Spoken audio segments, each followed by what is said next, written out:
The story of Saint Margaret of Scotland. Saint Margaret of Scotland, often called the Pearl of Scotland, was born around 1045 in Hungary. She was the daughter of the exiled English Prince Edward the Exile and Princess Agatha of Hungary.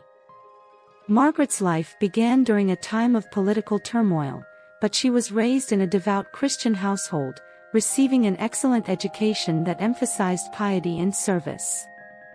In 1057, Margaret's family returned to England after her father was recalled to reclaim his rightful place in the royal lineage.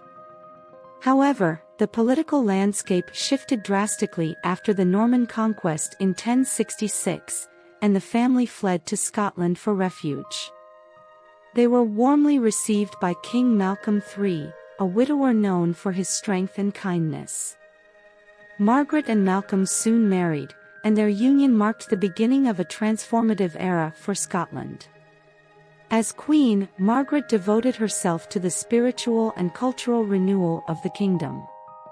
Despite her royal position, she was known for her humility, wisdom, and deep faith. Margaret took her role as queen seriously, not just as a political figure but as a servant of God and her people. She worked tirelessly to improve the lives of the poor, feeding orphans, and establishing hostels for pilgrims. Her love for the poor was profound.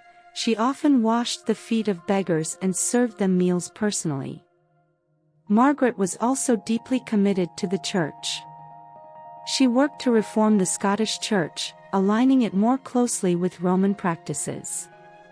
She rebuilt monasteries, founded churches, and supported the clergy in their mission.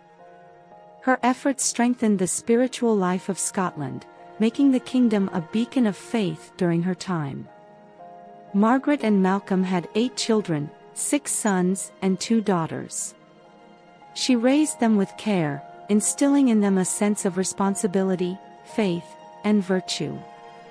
Her influence extended to her husband as well, who, though a warrior by nature, grew in piety and compassion through Margaret's example. Margaret's life was not without suffering. In 1093, King Malcolm and their eldest son Edward were killed in battle. Stricken with grief, Margaret fell gravely ill. She died just days later on November 16, 1093, uttering prayers for her kingdom and her family until her final breath. Margaret was canonized by Pope Innocent IV in 1250 in recognition of her piety, charitable works, and the profound impact she had on Scotland. Her feast day is celebrated on November 16.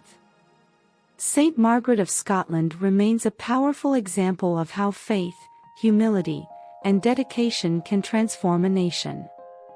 Her life demonstrated that true leadership is rooted in service and love.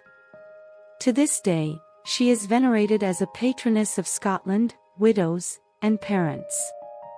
Her legacy continues to inspire acts of charity and devotion among the faithful.